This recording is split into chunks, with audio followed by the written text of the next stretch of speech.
Hi guys, magluto ako ngayon ng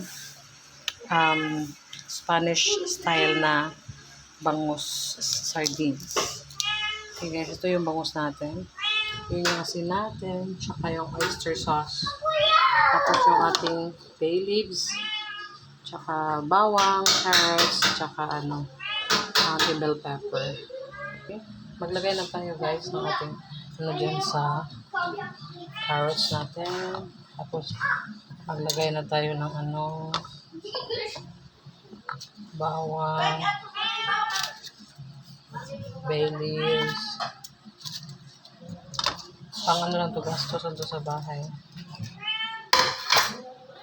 Ito na guys, ilagay na natin ng ating isda. Ating bangos. Ang sabi ng lasinggo sa akin, ay, sumat ka muna. Kabilin-bilin na. Pang lang to guys, pang for consume. Ayan, lagay na tayo ulit ng ating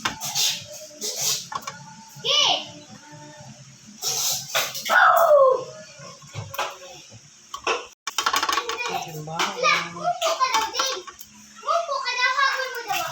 Tapos ating laurel. Tapos ating bell pepper. Ayan, nalagay na natin lahat. So, ilagay natin ng asin. Itong isang kutsara asin.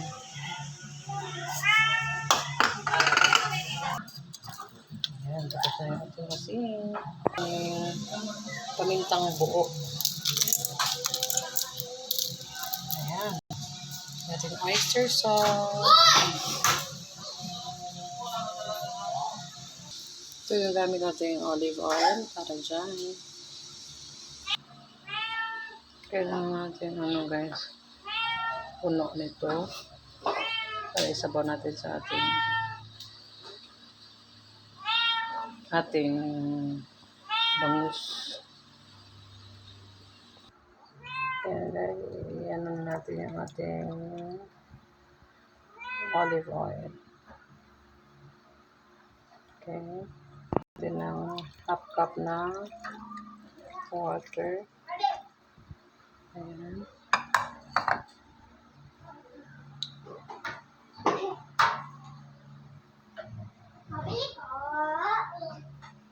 Tapos 2 kutsara ng suka. Ayan na, ready na ating na bangus. Ayan na natin ang ating oil. Ayan guys, ang ating maya nakita ko ang luto fresh product. Thank you for watching.